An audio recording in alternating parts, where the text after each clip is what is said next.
Facebook. I can grab my Facebook. All right, welcome to Outnumbered Overtime. OT, baby. I can't do it like Harris does. I apologize in advance. No. Yeah, by the way, you do it really well. You do it baby. So, two quick just maintenance things. Harris is on vacation.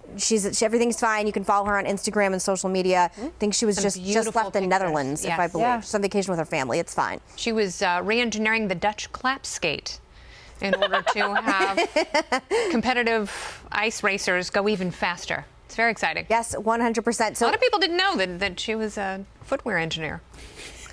I guess so. I don't know what that means, but yeah, sure, I guess so. I'm looking at people responding to our conversation today, and they are all fighting over healthcare costs. Yeah. And Costs? it's costs and premium costs, but I think like one thing that we didn't get to, because the show is always too short and the segments are too short, is the idea that the real problem is getting the cost of healthcare down, not insurance. But that's kind of ground zero for what's going on. And does this and the do free that? market, the twin towers of greatness. What was that? Oh, competition and the free market. Innovation and the free market, because they feed each other. When you have the free market, and this is something insurance companies don't want, they want the big handout from the government. They want the crony capitalism. They want the government subsidies, because that means guaranteed profits for them. So, they don't want competition, because that means they have to lower prices in order to lure Is there customers any country in. that has a free market healthcare system that works? Ours will. So why Hopefully. is healthcare so expensive? The reason healthcare is so expensive is because already and for a long time the federal government is already the biggest player in health. Exactly right, and it is this Medicare model that insurance companies base their coding and their pricing on, and it all has to do with government regulation and involvement. And when you look at where has quality improved and costs gone down? LASIK and plastic surgery. Right. Wow. You guys are reading from the same thing. I know. Well, no, those are the facts. Yeah, when you have never privatized aspects of medicine, and there are a lot of libertarian stories, and there was this one great clinic in Tennessee where people could go in and choose from a list of services on a menu because they didn't take insurance. Yeah. This was obviously before Obamacare. But this is so much of what goes on in New York. I mean, there are so many doctors who don't take insurance. They don't even want to talk about insurance when you come in. You're welcome to bill it later.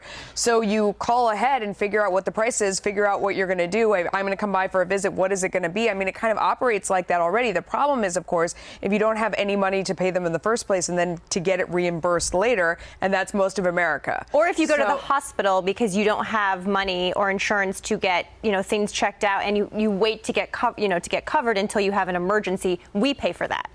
Because people go to the hospitals and they use emergency Unfortunately, care. I mean, and that is true. We taxpayers, it's true, but that's not happening now because everybody has But as long as you have Obamacare. a law that says you can't be turned away from a hospital, you kind of open the tent for the camel's nose behind which But that's socialism. not. I have a question for you specifically, Kennedy, my libertarian friend. Yes. Would you prefer they just scrap this entirely? Yes. And you would.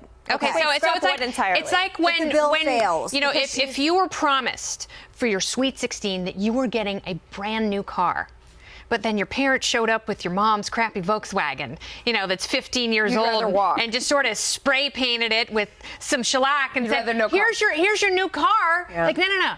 I was promised a new car, like a new car. It is so unimaginative. So if you get no car at all, that would be better. Is that really what it's come to in this country? That's what we're going to settle for? I refuse to settle for the crappy 15-year-old Volkswagen. I was promised a new car. I want a new car. So what happens? I'm afraid you're going to have to get a job. But what happens? Maybe I'll get a job. I don't even care. I'll pay from a new car. I'll pay from a Bentley. She's got 2 jobs right now. Thank you. Kennedy works.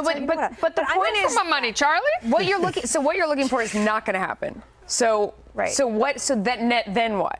I understand what I'm looking principle. for could happen because with the collapse of Obamacare, it's going to go in one of 2 ways. It's either going to go to a single-payer system, which only 33% of the country wants, or it's going to go into a free market system where we get the government out of healthcare entirely. And it's not going to happen. They're going to bail them out. Can I ask you a question? How do you ensure in a free market system that people that can't afford care, that the elderly who can't get jobs, who are in nursing homes, how do you ensure those people have the coverage? elderly have Medicare.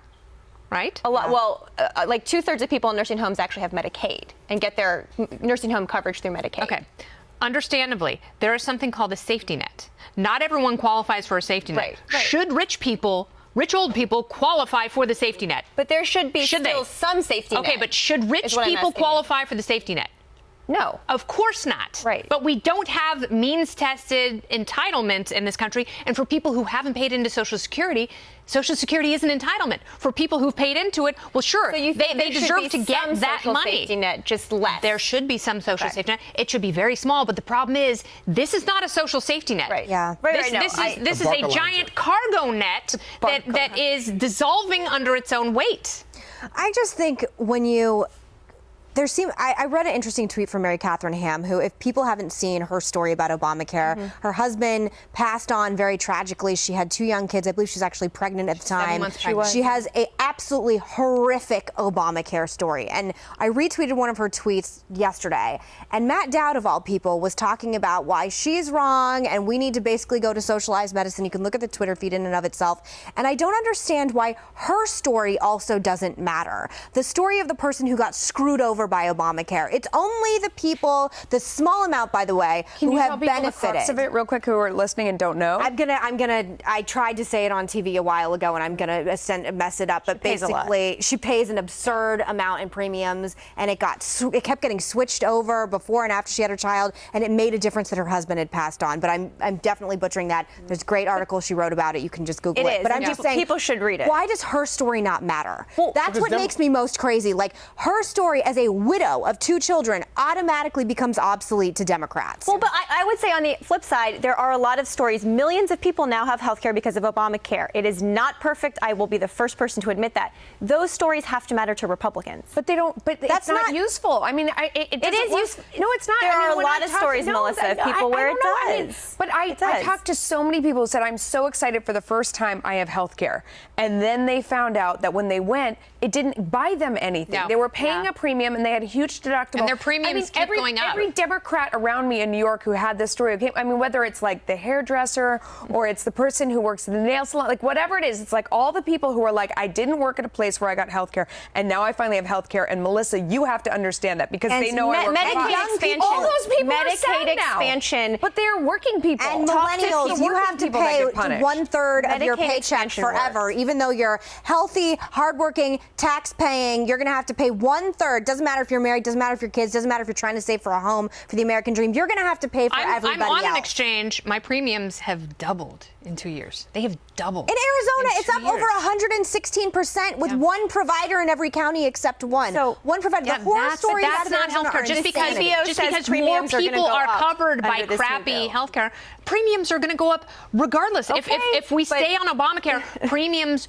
will go double what they would. I mean, this is a bad system. It is an unacceptable bill. There is no doubt about that. The bill, but we're arguing about these details, which still are symptoms of the greater cause, which is government involvement in healthcare. Yes, it's super simple. You think government healthcare is great? Look what happened to the VA. People died. A lot of our veterans died. That is the logical conclusion of single payer. It's not going to get any better when you throw 250 million more people into a single system. You know what's going to happen? Rich people will get treated. Rich people will get the best treatment. Yep. And you know what else is going to happen? A majority of the doctors are going to see their salaries plummet, and medicine is no longer going to be an attractive profession. What happens to medicine in 20 years when you don't have the brightest minds entering? You know, you're not going to see innovation. And you're not going to be that are doing it for profit, and only rich people go to those doctors. Why do Canadians and world leaders from all around the world come to our country to get medical care if it's so good in the socialized medicine they have in theirs? Somebody needs to explain that to me. And also some of the free market reforms they're making in Sweden, which no one wants to talk about, but it's true. Okay, so I think, did we solve it? We solved the problem. Do you know what problem Miss Money over here did solve? My apps weren't downloading on my phone. Yes, and it works. So you're very good with technology. You won the day. I copied my son, my 10-year-old son, who I got out of bed. I was telling them before the show, just so the audience could be in on the conversation, that my 10-year-old son, I got him out of bed to fix the printer the other night. That makes me a bad mother. I'm like, hun, can you get up for 1 second? He's like, oh, I'm tired. I got a test this morning. I'm like, but I need to print. Please come help me. He's like, Mom, it's so easy. You just had, this was just messed up. All right, I'm going back to bed. Just need to fix it. So yeah, I know. So if you need an IT worker, just give me a call. He's very expensive. Send him to Foxconn. He's very expensive. All right, that's it. Thank you, Marie. Thank you, Charlie, Kennedy, Melissa. Kennedy's going to be back here tomorrow. All right, we'll see you tomorrow.